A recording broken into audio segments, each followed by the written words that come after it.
Today I've prepared a new tale for you. Erin grew up on a large rustic farm in rural Illinois, right on the edge of a sprawling woodland. Every memory she had of her childhood was woven from endless labor. Her father spent from dawn till dusk out in the fields or the barn, while her mother single-handedly managed a massive household, tending to the chickens and ducks and fighting a never-ending battle with a ravenous vegetable garden. They weren't rich, but they never went hungry either. In the cool, deep cellar, neat rows of mason jars were always stocked with peach preserves and homemade dill pickles. The deep freezer was packed with meat, and the kitchen table was never without fresh eggs and raw milk. From a very young age, Erin knew the true meaning of calluses. Summers meant weeding endless rows of crops from the early morning, right after the dew evaporated before the sun became ruthless and started baking their backs. Autumns brought the heavy potato harvest, lugging buckets, and loading burlap sacks until her lower back ached. Winters involved shoveling snow drifts from the driveway, feeding the livestock in a freezing barn, and carrying heavy armfuls of firewood if her dad was held up. Her mother never coddled her, never baby-talked, but she didn't scold her without reason either. Whenever Erin was so exhausted she felt like giving up, her mother would simply say in her usual calm voice, "Erin, who's going to do it for you? Nobody in this life is going to do it for you." Erin remembered that phrase for the rest of her life. She got good grades not because she was some born prodigy, but simply because she was raised to finish whatever she started. If she sat down with a textbook, she stayed there until she completely understood the most complex formula. Teachers praised her, held her up as an example, while her classmates just quietly snickered behind her back. "Nerd tryhard, who are you showing off for? You're just going to end up working at the local diner or the feed store like the rest of us." Erin never argued. She didn't waste her energy on petty insult. She'd silently pack her backpack and walk home along the muddy dirt road. In her junior year of high school, Erin firmly announced to her parents that after graduation, she was moving to Chicago to study finance. Her mother tightly pressed her lips together, and her father thoughtfully scratched the back of his neck. "Where are we going to get the money for that, sweetie? Your mom and I will help out, of course. Pitch in what we can, but you won't be living large." "I don't need to live large," Erin replied calmly. "I'll manage." Her mother stared out the window for a long time before quietly saying, "Well, so be it. Just remember, Erin, if you leave, make it count. Don't come crawling back with nothing. I won't have the neighbors pitying us." Erin had no intention of returning with nothing. At first, the big city wasn't just difficult. It was unbearable. Erin rented a tiny room in a run-down shared apartment in a cheap neighborhood. The room was narrow, featuring a sagging mattress and wallpaper that had yellowed into a faded floral pattern. Her roommate across the hall would boil pungent cabbage soup every evening, creating a smell so strong that even the freezing drafts whistling through the window frames couldn't mask it. Her neighbor on the other side came home past midnight and blasted the TV through walls as thin as cardboard.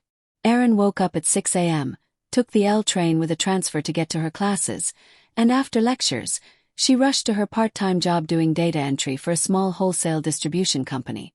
Money was tight. Erin learned to budget so fiercely that her mother back on the farm would have been proud. She bought bulk rice and beans. She bought the cheapest pasta and only got meat from the markdown bin in the final hour before the supermarket closed. Her college friends constantly invited her out to trendy cafes, loud clubs or concerts. But Erin always shook her head. "I have a midterm on Tuesday, then a paper, then finals. Life can happen later." She graduated with honors, sent out dozens of resumes, survived 5 grueling interviews, and landed a position at a major corporate firm in downtown Chicago. She started at the very bottom as a junior accountant. She worked the way she was taught in childhood, silently, stubbornly, never getting dragged into office, gossip, or drama. Her department head, Brenda, a stern and sharp woman in her 50s, immediately took a liking to Erin. One late evening, Brenda found Erin alone in the quiet, dim office. "Where on earth did you come from?" "Farm downstate." "Brenda," Erin replied, not taking her eyes off her dual monitors. "Shows." Her boss nodded knowingly. "City kids don't know how to hustle like this." After 2 years of relentless grinding, Erin was promoted to senior accountant. And 3 years later, she became the deputy director of finance. Her income grew, but Erin didn't relax. By day, she pulled her weight at the corporate office. By night and on weekends, she took on side gigs, doing taxes and bookkeeping for independent contractors and small businesses. She balanced other people's ledgers fueled by black coffee until her eyes watered from staring at spreadsheets. Her mom still occasionally sent care packages through folks driving up to the city, heavy boxes of homegrown potatoes and mason jars, scolding her daughter for getting too skinny in that concrete jungle. But Erin's habit of saving and calculating every step never faded. She carefully deposited every spare dollar into a high-yield savings account and waited. She waited for the day she could finally buy her own place. And that day came. A bright one-bedroom condo on the 6th floor in a quiet, leafy suburb. It wasn't huge, but it had high ceilings and a massive south-facing window. When Erin first walked in as the legal owner, keys clutched in her hand, she just froze in the middle of the empty living room. She stood there mesmerized, watching the soft sunlight cast perfect squares across the hardwood floor. No yellowed floral wallpaper, no strangers' cooking smells. It was hers. She handled the painting and minor renovations herself out of principle. She chose soft, light colors for the walls, bought simple wood furniture, and hung sheer white curtains in the kitchen. Her mother drove up for the housewarming, walked slowly through the rooms, ran her hand over the smooth kitchen countertops, sighed and quietly said, "Well, and to think everyone said you'd end up working at the feed store." She stayed a couple of days and then started packing. "The chickens need feeding. The weeds are taking over the garden. Your dad needs help." Life had settled into a good rhythm. A solid, stable career, a cozy condo, a reliable used car. Erin felt financially secure. However, her personal life just wouldn't fall into place. Men appeared and vanished just as quickly. One seemed smart. A month later, she found out he was married. Another turned out to be impossibly boring. A third was 35, unemployed, and living off his parents. Every time, Erin ended things calmly, without drama or hysterics, and moved on. And then came Vince.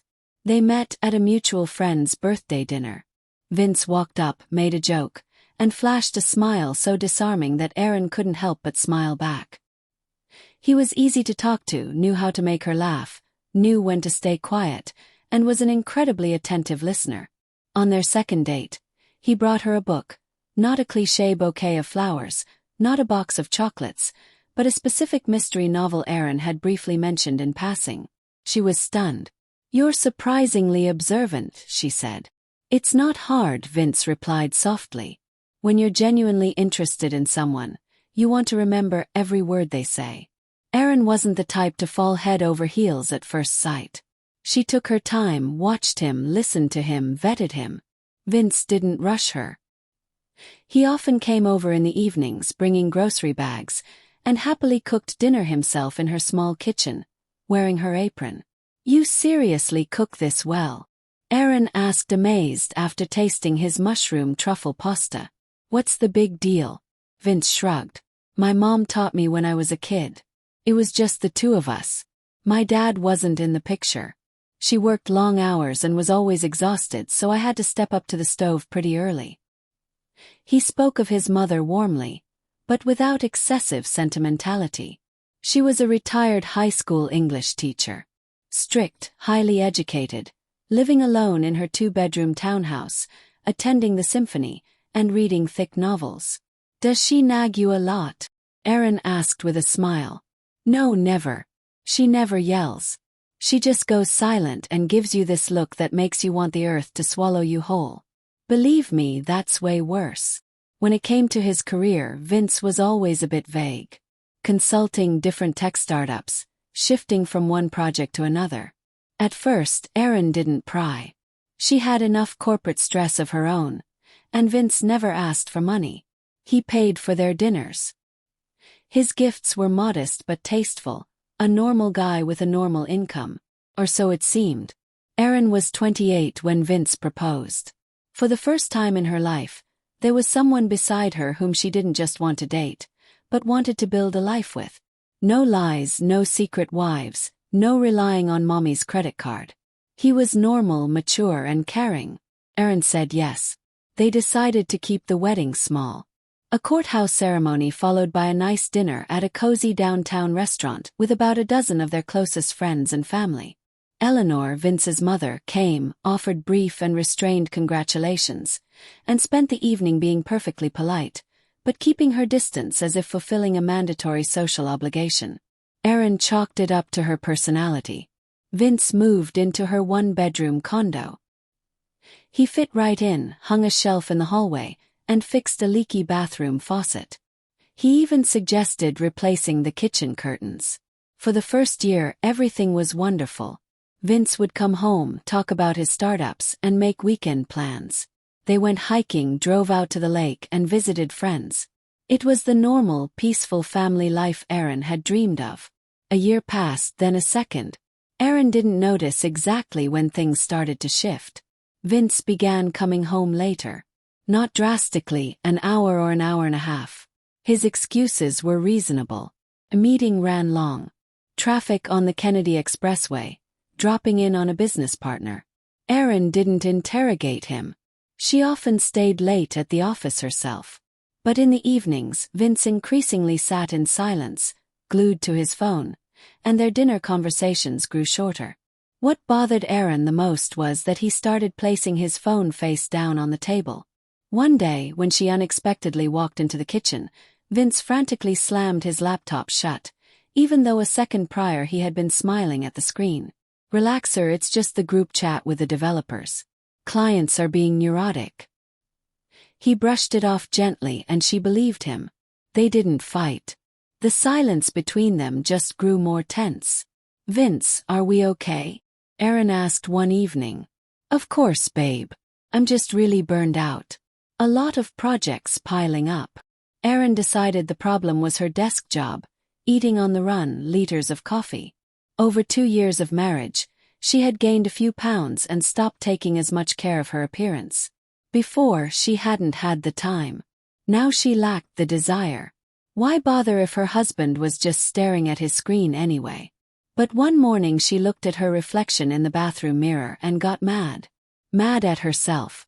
Enough wallowing. She bought a membership to a high-end fitness club, a nice place with a pool, a sauna, and personal trainers. That's where she met Chloe. Chloe worked at the club as a fitness instructor. Hall, toned with flawless posture and a blindingly white, perfect smile. She wore expensive athletic gear, designer leggings, the latest release sneakers, and always had a pristine manicure. Initially, Erin just exchanged pleasantries with her in the locker room. Then, they started trading a few sentences, and eventually, they spent a lot of time chatting in the lounge area over green tea while their hair dried after showers. Chloe knew how to listen. She asked the right questions, nodded at the perfect moments, and smiled sympathetically. Erin, who had spent her entire life carrying the weight of the world on her shoulders without complaining, suddenly felt that around Chloe, she could drop her armor and relax. Not quite a deep friendship, but a comfortable companionship. One day, after a workout, Erin stood in front of the large mirror in the locker room, critically analyzing her body. Chloe was changing next to her. "God, why am I cursed with these thighs?" Erin sighed. "No matter how many squats I do, it doesn't matter. The women in my family, my mom, my grandma, we all have these heavy hips. It's horrible genetics." Chloe stepped closer, looked her up and down, assessing her, and shook her head. "Erin, are you serious? You have great legs. You're just in your own head. I see hundreds of women in the gym every day. You have a totally normal feminine figure. We just need to tone it up a little and it'll be perfect. Do you want me to write up a custom program for you?" "Really, Chloe? That would be amazing. Thank you so much. Don't even mention it." Chloe smiled warmly. "Just don't expect overnight miracles. We'll work on it gradually." Erin went home in a great mood. For the first time in months, she felt like someone was in her corner, someone she could just talk to about girl stuff. Not about quarterly reports, not about Vince's startups, but about herself. Time passed. Erin religiously went to the gym. chatted with Chloe in the locker room, and shared the little details of her life. A crazy deadline at work here, some weird tension with her husband there. Her mom's blood pressure issues back home. Chloe listened, nodded, and gave advice. Erin didn't even notice that Chloe never actually shared anything substantial about her own life. She was always superficial, as smooth and polished as her manicure. Sometimes Vince would pick Erin up from the club after her workout, waiting in the lobby, scrolling through his phone. Erin briefly introduced him to Chloe near the reception desk on their way out. Vince smiled politely and shook her hand. Chloe smiled back. After that, the three of them chatted casually a couple more times. Meanwhile, things with Vince seemed to improve. Erin was getting toned. She was happier, and she stopped lounging around the house in baggy sweatpants. Vince noticed, complimented her, and started hugging her more often. In the evenings, they talked for hours again. Erin decided it was time. Time to bring up the thing she had been dreaming of for a long time. Baby. Erin was 31. She knew she couldn't put it off much longer. Vince said he wanted a child too. At least he talked about it constantly. They planned, they tried, they waited. Every month, Erin took a pregnancy test with her heart in her throat. Every month she saw a single line. Every month she'd put the box away in the cabinet and tell herself, next time it'll definitely happen. But next time didn't come. Not in 3 months, not in 6, not in a year. Exhausted by the waiting, Erin went to the doctors. Thus began a long, grueling marathon of examinations, endless lab work, and painful procedures. It took months and cost a small fortune. A thick binder appeared in the closet filled with medical records, test results, and stacks of clinic receipts. The fertility specialist chose her words carefully, but Erin understood the bottom line. The issues were serious. There were chances, but they were small, and they would only decrease with each passing year. Months of IVF treatments began. Handfuls of pills, painful injections, strict regimens, diets, endless clinic visits. Out of habit, Erin carried the entire burden herself. Her demanding job hadn't gone anywhere, and the treatments cost so much that she stopped saving entirely. In fact, she began draining her hard-earned savings account. At first, Vince was supportive and said all the right things. But as the months dragged on, the topic of a baby seemed to burden him. He stopped asking how her doctor appointments went. And when Erin cried over yet another negative test, he would just give her a perfunctory hug and change the subject. She had to drop the gym. The doctor strictly forbade strenuous exercise. Erin didn't renew her membership. She and Chloe rarely communicated now. Just short text messages. Hey, how are things? Everything's fine. That was it. And then one morning when Erin had almost entirely given up hope, the test showed 2 pink lines. She sat on the edge of the bathtub staring at the second line, afraid to blink in case it disappeared. Her hands were shaking. She took a second test, then a third, all positive. She pressed her palm against her stomach and just sat there for several minutes, frozen. Vince was thrilled. He hugged her, laughed, and kept repeating that everything was going to be fine, that this was their victory. The pregnancy was incredibly difficult from the very first weeks. The morning sickness was immediate, severe, and exhausting. Erin threw up from morning till night. Food disgusted her. Smells made her gag. She lost weight, then started gaining it rapidly due to the hormones and medications required just to keep the pregnancy viable. Her face swelled, and by evening, her legs felt like lead. She avoided looking in the mirror. Because of her condition, she had to take an early maternity leave from work. Brenda, her boss, looked at her pale face and said softly, "Go on, Erin. Focus on growing that baby. Your job is safe here. I'll make sure of it." Now Erin was stuck at home all day alone. And the one-bedroom condo that used to feel cozy suddenly felt suffocatingly cramped. There was nowhere to put a crib, nowhere to park a stroller in the hallway. And if her mother came up from the farm to help after the birth, she'd have to sleep on a folding cot in the kitchen. Vince was the first to bring it up. He sat next to her and put his arm around her shoulders. "Babe, let's think about getting a bigger place. 3-bedroom maybe. We're going to be tripping over each other here with a baby. If we sell this condo and pull our savings, we could get a great house with a nursery and a guest room. So your mom can actually stay comfortably. Erin had been thinking the exact same thing. They had the money. Her condo had appreciated in value, plus the nest egg she had accumulated from years of relentless work. Are you going to contribute? She asked directly. Of course, Vince nodded. I don't have a ton of liquid cash right now. The startups are just scaling up, but I'll put in everything I have. We're a family. They found a beautiful 3-bedroom house in a great suburban neighborhood. It was bright, spacious, with big windows and a fenced-in backyard. The moment Erin crossed the threshold, she instantly visualized the nursery. The crib goes here, the changing table there, and later a desk when he goes to school. They did the math. The lion's share of the purchase price would be covered by the sale of Erin's condo and her life savings.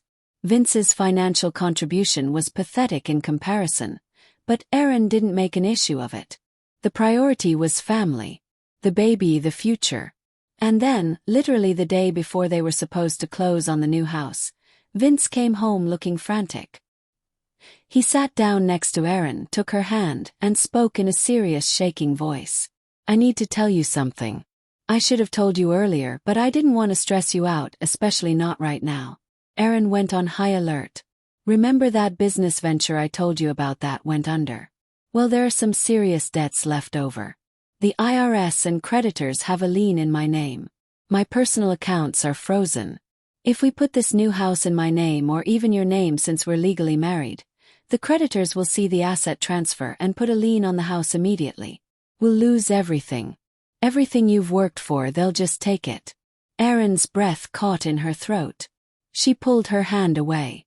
Are you serious right now? Why didn't you tell me this months ago? We already have a buyer for my condo, Vince. I thought I could handle it. I thought I could settle the debt before the closing, but I ran out of time. I'm so sorry, babe. It's my fault.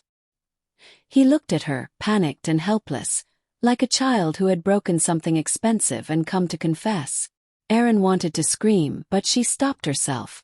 What was the alternative? The condo was practically sold. The baby was due in a couple of months. They needed housing. Not next year now. So what do you suggest we do? She asked. We put the title in my mom's name. She has a spotless record. No debts, no liabilities. Creditors can't touch her. And in 6 months, when I clear this debt up, she'll do a quick claim deed and transfer the title solely to you. I've already talked to her. She agreed.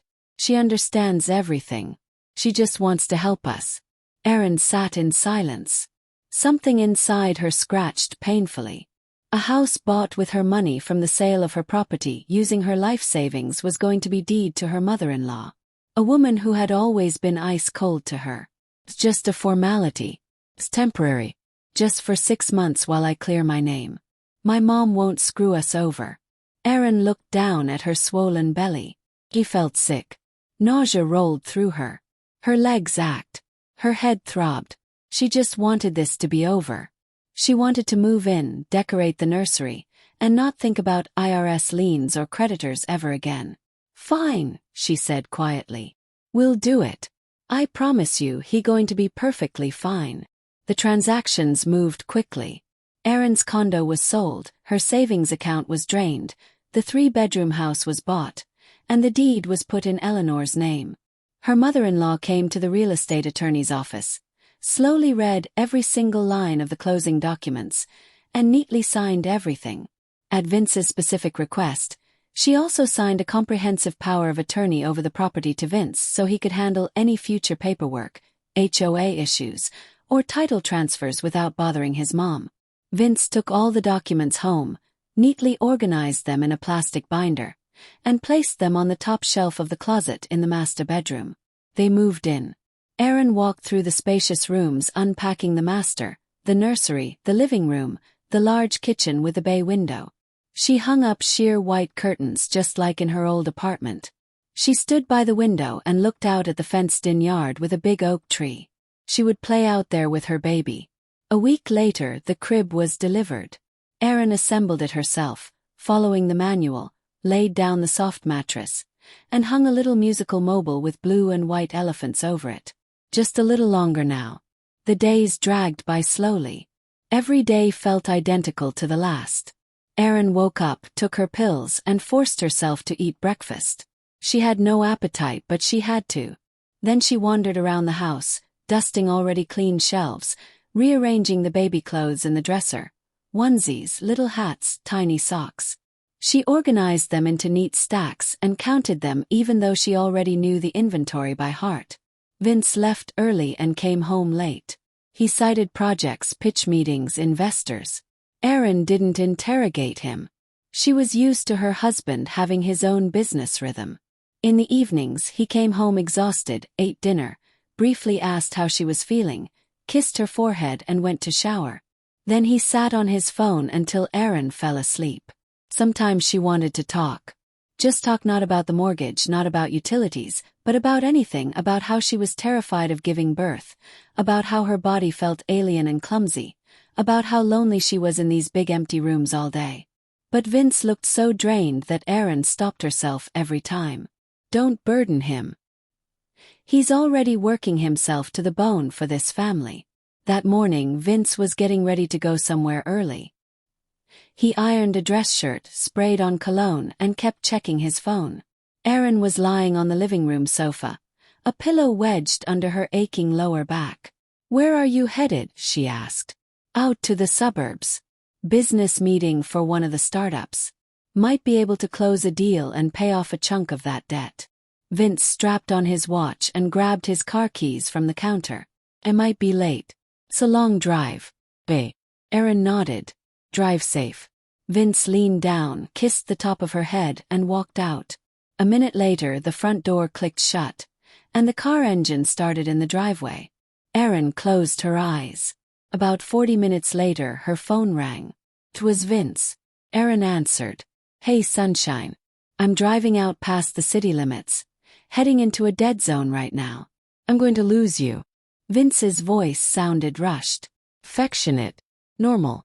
"Hello. Are you there? Connection's dropping. Love you." There was a rustling sound over the line, then a muffled thud, as if the phone had been tossed onto a passenger seat, and then silence. Erin was about to hit end call, but she didn't get the chance because the silence was suddenly broken. First, a bright ringing female laugh. Very close to the microphone. "God, you should win an Oscar, Vinny. Connection's dropping. I almost busted out laughing while you were putting on that little show." Erin froze. She knew that voice. She had heard it dozens of times in the locker room, over tea, in the lounge, sitting side by side and talking about everything. That voice had told her, "You have great legs. You're just in your own head, Chloe." Erin's breath stopped entirely. She pressed the phone to her ear with all her strength. The conversation in the car continued. They were driving completely unaware that the call hadn't disconnected. "Come on, give me some credit." Vince laughed. "It works. Right now, she can't see past diapers and onesies anyway. I could tell her any fairy tale, and she'd buy it." "Course she buys it," Chloe scoffed. "She was always so pathetic and naive. Remember how she used to whine to me in the locker room about her fat thighs? Standing in front of the mirror, practically crying. Poor thing. I'd tell her, 'Oh, you look great. Totally normal.' While in my head I'm thinking, 'God, what a farm cow.' And she won't stop complaining. And now, blown up with that huge stomach, she's practically a whale."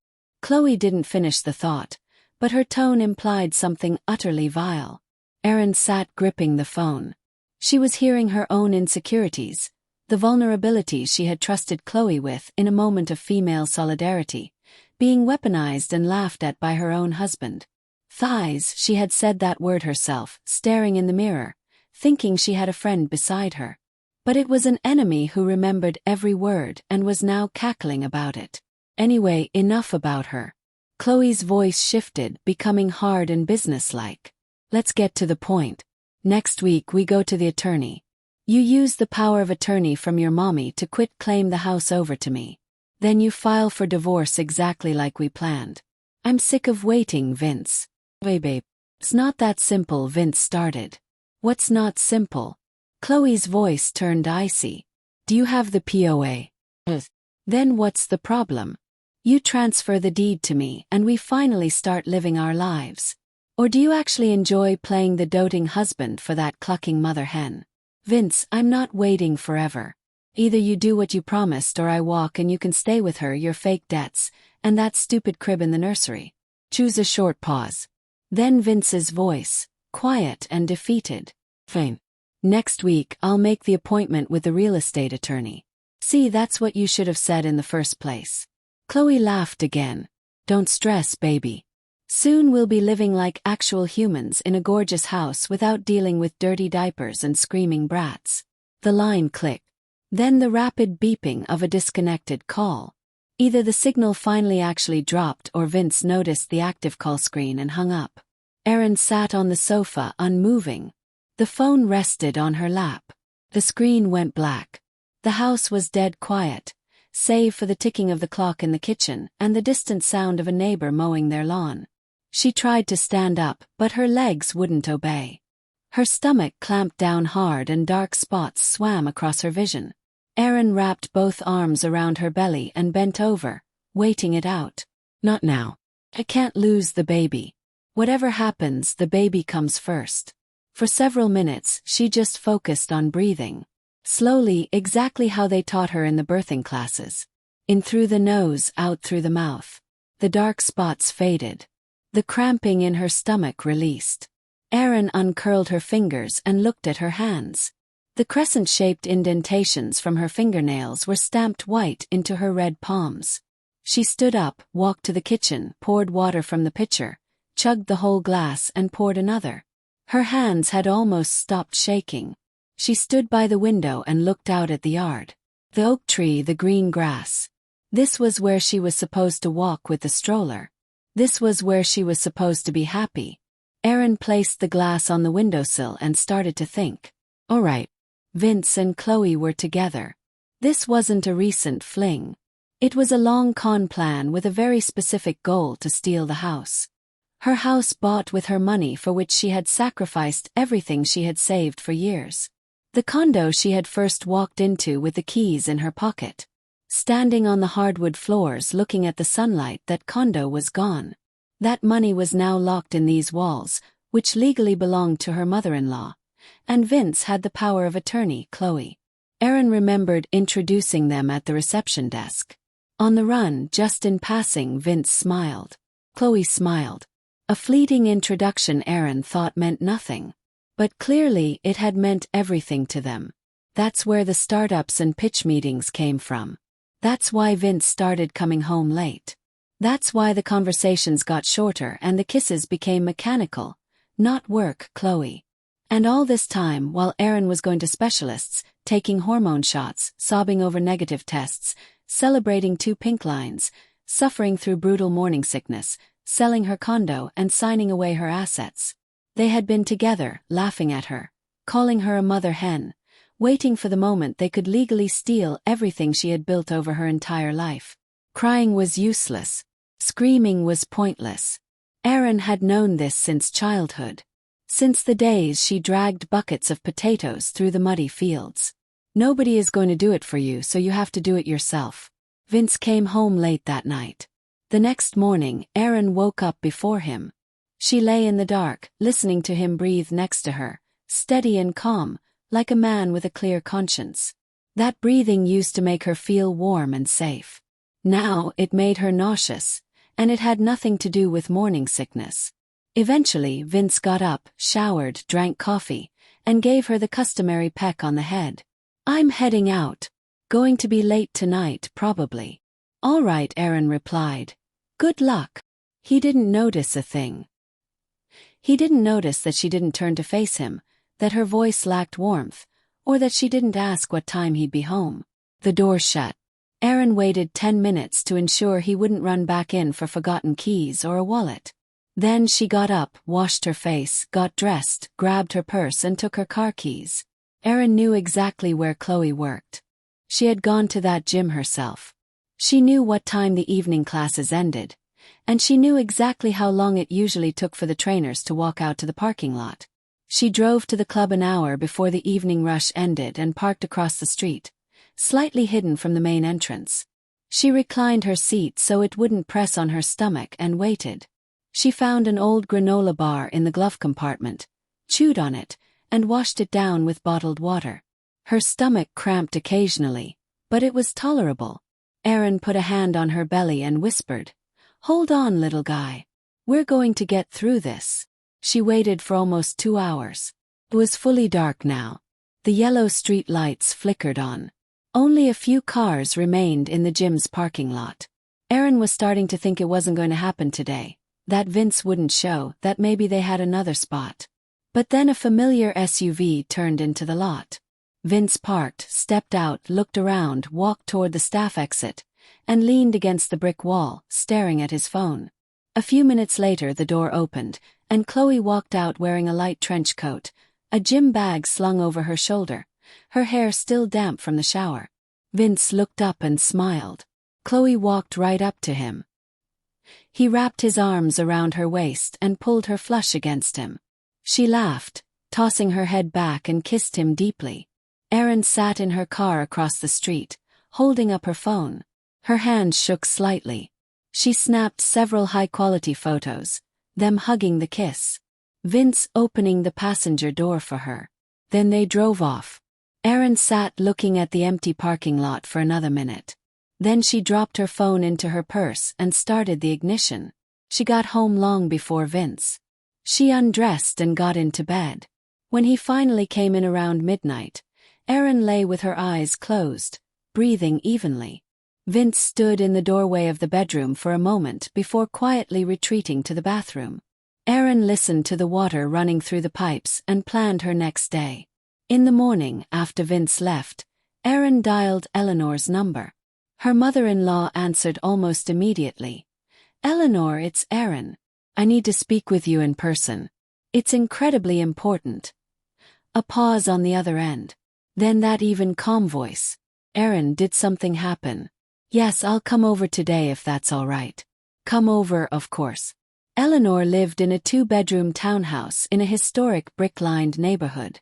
Erin had only been there a handful of times for tense, polite family dinners. Floral wallpaper, heavy mahogany bookshelves lining the walls, complete collections of classic literature, stacks of academic journals. On top of the upright piano in the living room sat a framed photo of a young Vince, a curly-haired boy in a white dress shirt and a bow tie. Looking serious, Eleanor opened the door, took one look at Erin's pale face, the dark circles under her eyes, and her swollen belly, and silently stepped aside to let her in. "Come in. Do you want tea?" "Yes, thank you." They sat at the kitchen table. Eleanor poured Earl Grey into delicate porcelain cups and set down a plate of shortbread cookies. Erin wrapped her hands around the warm cup and stayed silent for a moment, gathering her thoughts. "Eleanor, I don't know how to soften this, so I'm just going to say it. Vince is having an affair, and it's not just an affair. He's planning to use the power of attorney you gave him to transfer the title of our house to his mistress." Her mother-in-law placed her teacup back on its saucer carefully, making almost no sound. Her expression didn't change, only her cheekbones went slightly pale. "Erin," she said slowly, "that is a very severe accusation. You are under a lot of stress right now. The pregnancy, the hormones. You might be seeing things that aren't there. Vince can be irresponsible. Yes, he's a failed businessman, but he is not a monster. I'm certain this is some kind of misunderstanding." "It's not a misunderstanding." Erin pulled out her phone, unlocked it, and slid it across the table. "Look," Eleanor put on her reading glasses and picked up the phone. Erin swiped through the photos. Her mother-in-law looked at them in silence. Her facial expression remained stoic, but the hand holding the phone trembled just a fraction of an inch. "Who is she?" Eleanor asked. "A personal trainer at my old gym. I actually introduced them. We used to be friendly. I trusted her. And 2 days ago Vince called me from his car. He claimed he was entering a dead zone and was going to lose the signal, but he didn't hang up.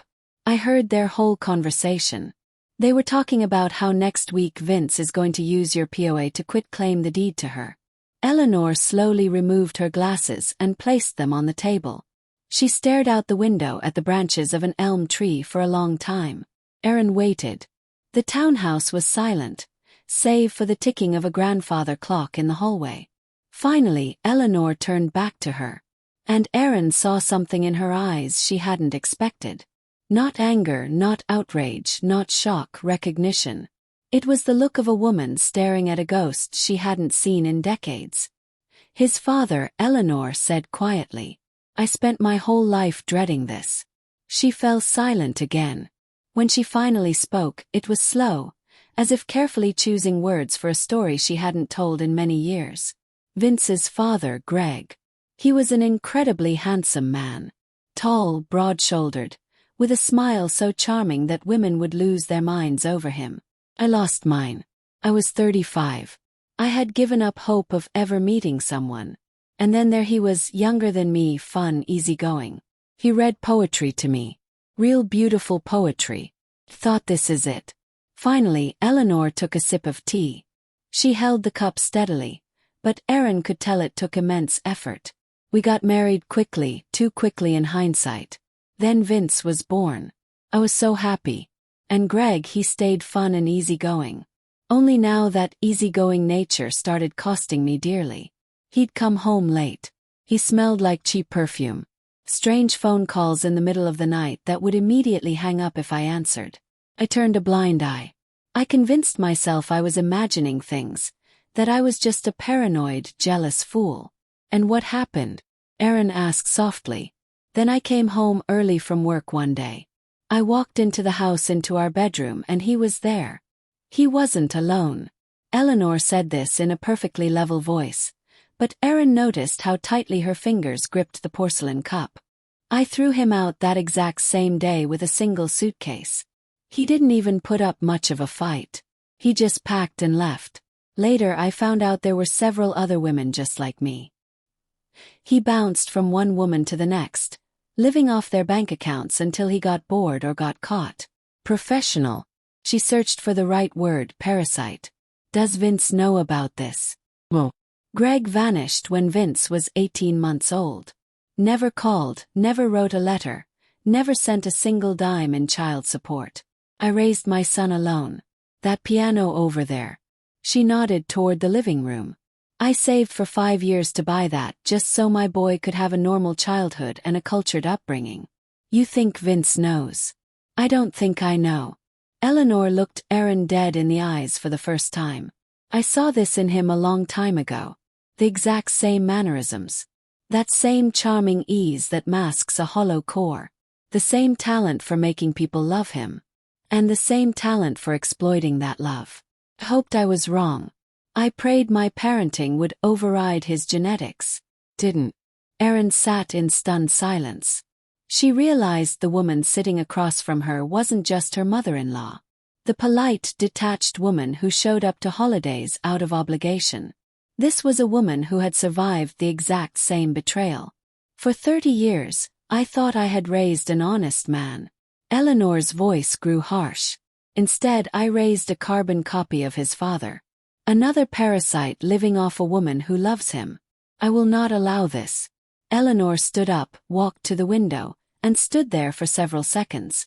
When she turned back, her voice was gentler. Go home, Aaron. Get some rest. You cannot be stressing like this right now. You have the baby to think of. Don't worry about the power of attorney. I'll take care of it. What are you going to do? Aaron asked. What needs to be done? Eleanor replied. The finality in her tone made it clear that no further questions would be answered. At the door, Eleanor held Aaron by the arm. Aaron, what is the name of this woman? The trainer. Chloe. Chloe Anderson, I think. Eleanor nodded. Aaron walked out to her car. Behind her, the deadbolt clicked softly into place. For 2 days, Aaron heard nothing from her mother-in-law. She didn't call. She sensed she shouldn't. Eleanor had said, I'll take care of it. In a tone that demanded absolute trust.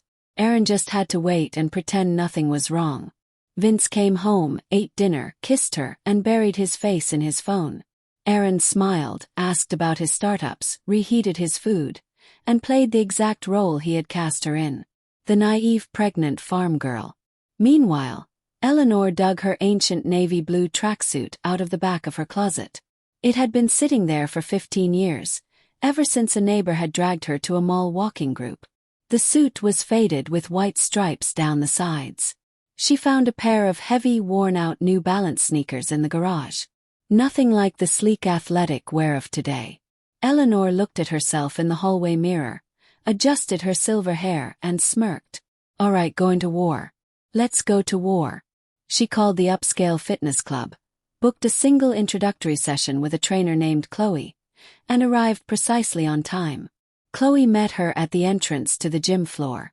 Blinding white smile, perfect posture, skin-tight designer leggings. Chloe gave the elderly client in the faded tracksuit and clunky shoes a quick sweeping glance. Eleanor caught the look and read it flawlessly.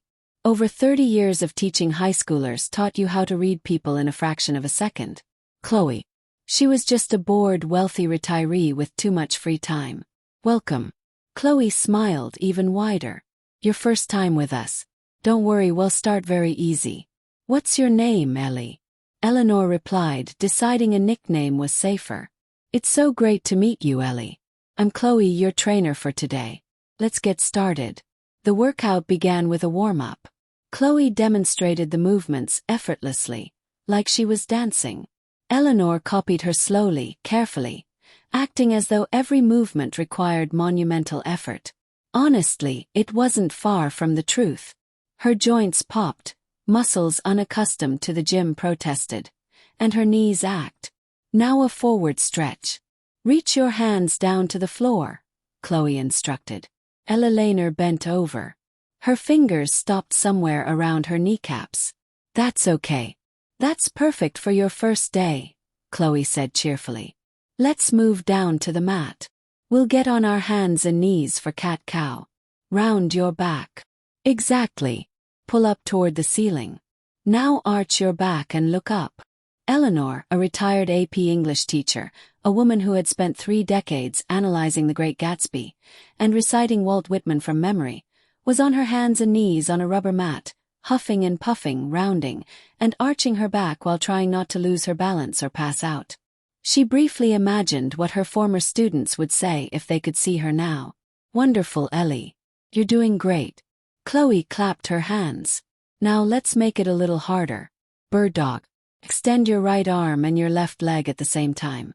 Eleanor lifted her arm, tried to lift her leg, wobbled violently, and nearly tipped over sideways. "Oh, careful." Chloe caught her shoulder. "No worries. Just a balance issue. Comes with practice. Let's keep it simple. Just stay on your hands and knees and focus on your breathing." Eleanor breathed. Her knees throbbed. Her arms shook. The only thought looping in her mind was, just a little longer. Push through it. She hadn't come here for the cardio. The session dragged on. Chloe marched her through wall sits, light dumbbell curls and stretching. Finally, they sat down on the mats for the cool-down stretch. Chloe, who usually maintained a professional distance, seemed unusually giddy today. She kept glancing at her Apple Watch and smiling smugly to herself. Eleanor decided it was time. She gave Chloe a soft grandmotherly smile, the look of a wise older friend, and dropped the bait. "Chloe dear, I can't help but notice. You're just glowing today. Your eyes are sparkling. You haven't stopped smiling. You must be in love. Or perhaps you've had some wonderful news." Chloe giggled coyly, clearly flattered by the attention, and eagerly took the bait for some girl talk. "Oh, Ellie, I won't lie. It is huge news. My life is about to change completely. I'm finally moving into a massive, gorgeous house in the suburbs. I've been dreaming about it for years." "Oh, what a blessing," Eleanor gushed sincerely, tucking a stray gray hair behind her ear. "In this economy, buying a house is practically a miracle. Did you save up for it all on a trainer salary? That must have been so difficult." Chloe let out a condescending scoff and rolled her shoulders dismissively. "Oh, please, Ellie. On this salary, why work yourself to the bone when you can just properly motivate a man? A real woman knows how to get what's hers." My guy is handing this to me on a silver platter. We're finalizing the paperwork next week. As if on cue, Chloe's cell phone rang loudly. She glanced at the screen. Her eyes flashed with predatory excitement, but she quickly slapped her professional mask back on. Oh, Ellie, keep reaching for your toes. I have to take this for 1 second. It's actually my guy calling about the deed right now. Chloe stepped a few feet away, assuming the gym's background music would drown out her voice. Eleanor obediently leaned forward, pretending to strain toward her sneakers, but her entire body was focused exclusively on her hearing. Yeah, Vince. Hey. Chloe's voice completely changed. The peppy cheerleader vanished, replaced by a cold, calculating boss. The house. Yeah, everything's set. Next week, you use the power of attorney from your mom and sign the deed over to me. Whoa. Are you crazy? She has no idea what's happening. She's just a clueless old bat who signed a piece of paper. She's probably sitting in her dusty house reading a book right now. Consider the house ours. Eleanor sat on the mat. Her fingers never reached her toes, but she heard every single syllable with perfect clarity. Clueless old bat reading a book. Chloe laughed shortly at something Vince said on the other end, hung up, and bounced back over with her trademark radiant smile.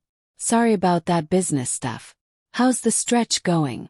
Going great, Eleanor replied. Her voice was made of absolute granite. The session ended. Chloe walked her to the locker room, handed her a business card and said, Ellie, it was an absolute pleasure working with you. You are in fantastic shape for your age. I'd love to see you back here. Thank you, Chloe. Eleanor smiled thinly. I'm sure we'll see each other again. Eleanor walked out of the club, hailed a taxi, and gave the driver the address of her real estate attorney's downtown office. In the back of the cab, she pulled a compact mirror from her purse and looked at her flushed face and messy hair. Old bat, we'll see about that. An hour later, Eleanor walked out of the attorney's office. The power of attorney issued to Vincent Gregory was officially and legally revoked. There were 3 days left until the scheduled closing. Aaron, you can relax. Handled it. Handled what exactly? Aaron's voice was tight with anxiety over the phone. The power of attorney is voided. Vince cannot legally sign away a single blade of grass.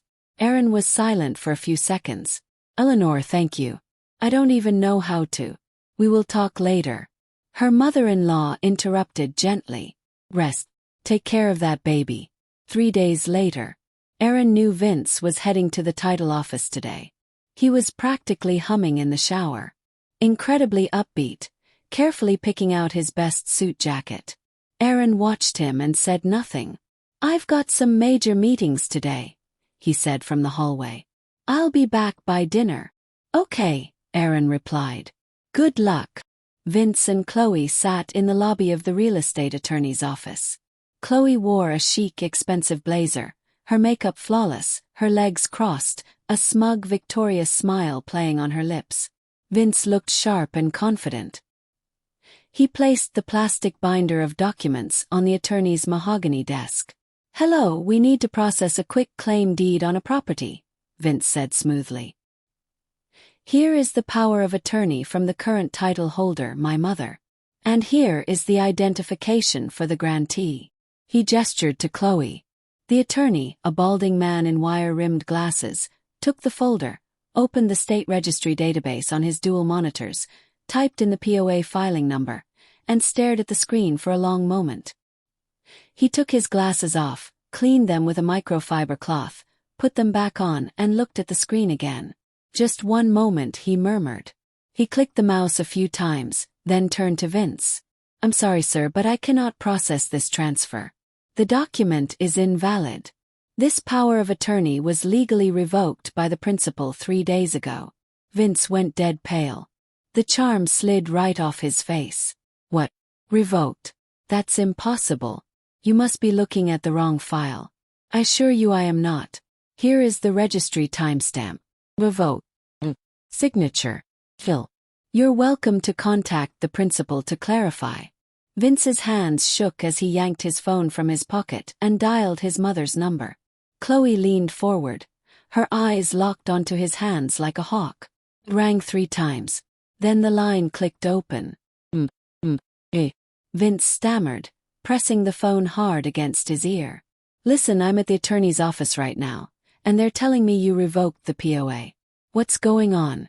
It has to be a glitch in the system. The office was so quiet that Chloe could easily hear Eleanor's voice through the earpiece. It is not a glitch, Vincent. Eleanor's voice cut through the air like a steel blade. Mom, I don't get it. Vince blinked frantically.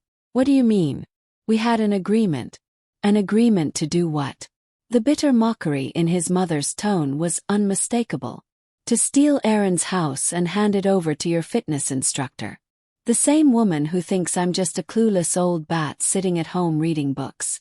I heard every word, Vincent. In the gym on the mat. Vince froze entirely. The only sound that escaped his throat was a pathetic, suffocated wheeze.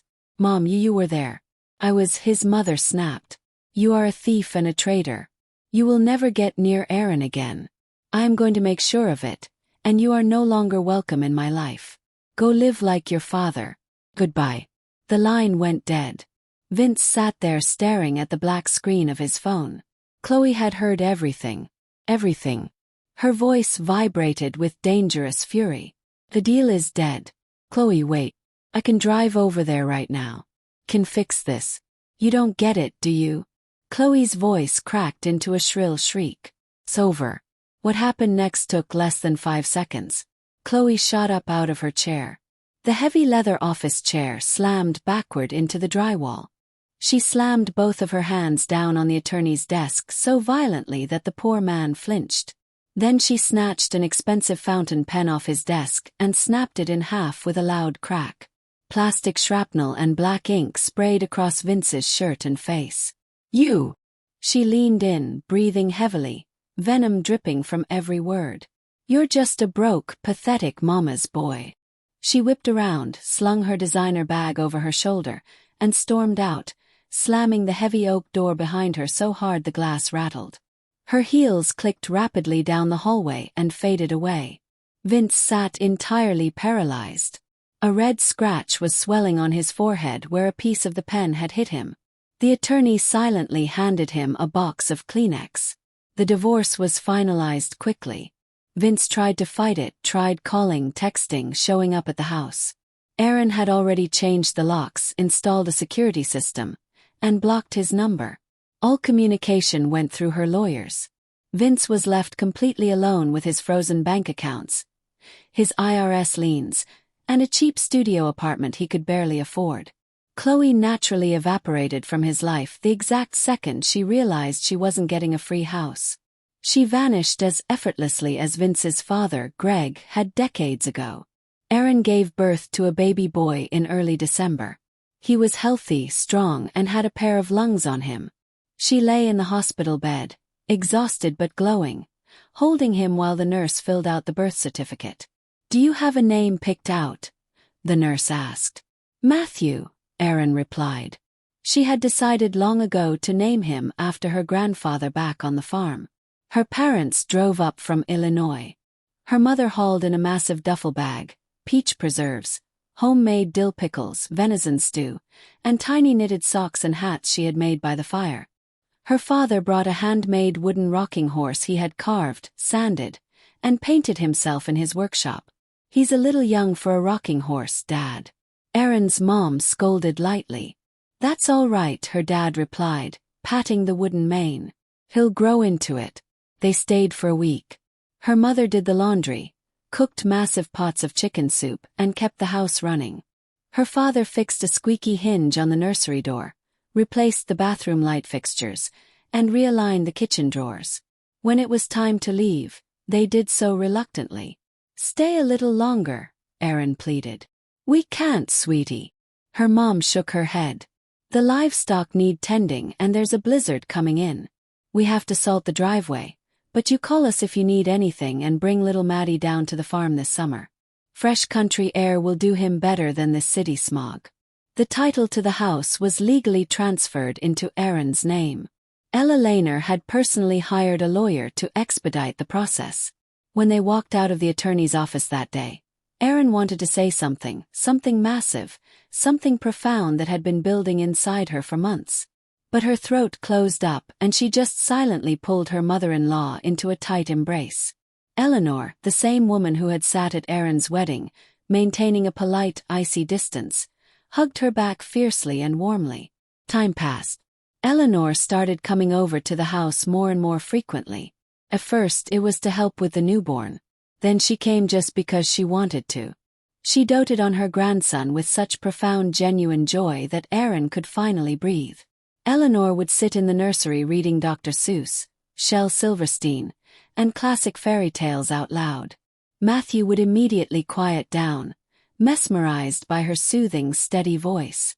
When Matthew was about 4 months old, Erin realized she was desperately missing her old life, the spreadsheets, the corporate projects, the rhythm of her career. She missed working. Eleanor enthusiastically supported the idea. She insisted Erin take a part-time remote consulting role and promised to take full responsibility for Matthew during those hours. For Erin it was a lifeline. She felt competent, sharp, and needed again. One afternoon, when Matthew was 5 months old, Erin set the table in the dining room and brought in a steaming teapot. Eleanor took her usual spot by the bay window. Matthew was fast asleep in his swing. Erin poured tea into the delicate porcelain cups. The exact same cups Eleanor had brought over from her townhouse. Eleanor absent-mindedly traced the gold rim of her teacup with her finger and spoke softly. "This tea set belonged to my grandmother. I protected it my whole life. I always thought it would go to my son, to his family. And look how things turned out." Erin looked down at her own cup, hesitating, as if preparing for a difficult conversation. Then she spoke. "Vince called yesterday. He deposited a large sum of money into a bank account for Matthew." Eleanor raised her eyes, meeting Arendt's with a calm, attentive gaze. Erin continued. "He said he got a stable job with a commercial construction firm. He's finally paying off his debts. He spoke to me very respectfully. He apologized. He asked if there was any way he could come by, even just to stand in the yard and look at his son from a distance." Eleanor carefully set her cup down on its saucer. There was no anger in her eyes, nor was there any pity. There was only the hard-won wisdom of a woman who had survived the fire. "He is my son, Erin." Ella Laner's voice carried a heavy, immovable certainty. "He is my blood, and as his mother, I pray to God every day that he finally becomes a decent human being. But you will be making a catastrophic mistake if you let him back into your life." Erin looked at her mother-in-law in surprise. But Eleanor just sighed and shook her silver head. "A man who betrays you once will betray you twice if your weakness allows him to. Vince needs to prove he's changed through years of action, not through pretty speeches over the phone. Sending money isn't an act of heroism. It is his bare minimum legal and moral obligation to the child he brought into this world. Let him pay. Let him support Matthew, pay his child support, and buy back his sins with a checkbook. But your home, Erin, and your peace of mind, that is your fortress now. Do not tear down the walls for a ghost of a hope." Eleanor reached into her large leather tote bag, pulled out a thick white envelope, and placed it on the table in front of Erin. "And another thing. This is a trust fund deposit for you and Matthew, and I will continue adding to it every month." "Eleanor, why?" Erin looked at the envelope in shock and tried to gently push it back across the table. "Have plenty right now. I'm working again. Please, you don't need to do this. You have your own expenses, your medications, your property taxes. I do need to do it, Erin." Eleanor placed her hand firmly over her daughter-in-law's hand, stopping her from returning the envelope. "And arguing with me is pointless. This is my decision as his grandmother. It is my contribution to his future. I cannot buy an apology for my son's actions. That would be incredibly cheap. But providing a foundation for my grandson, that is my duty. So put it away and drink your tea." Erin looked at this incredible woman and felt a massive, crushing weight lift off her soul. She no longer had to doubt herself, torture herself with guilt over depriving her child of a father, or fear the future. She had just been shown that sometimes the apple does fall far from the tree, and the cycle can be broken. Thank you, Aaron said quietly. Eleanor smiled warmly in return. Outside the window, the golden May evening was fading. On the sidewalk down the street, neighborhood kids were laughing and riding bikes. Somewhere in the distance, a dog barked. A warm Midwestern breeze rustled through the leaves of the oak tree. Aaron topped off the porcelain cups with fragrant tea and slid the plate of cookies closer. Vince had abandoned his honor, but these two women had fiercely protected theirs, and together they were going to raise Matthew into a truly good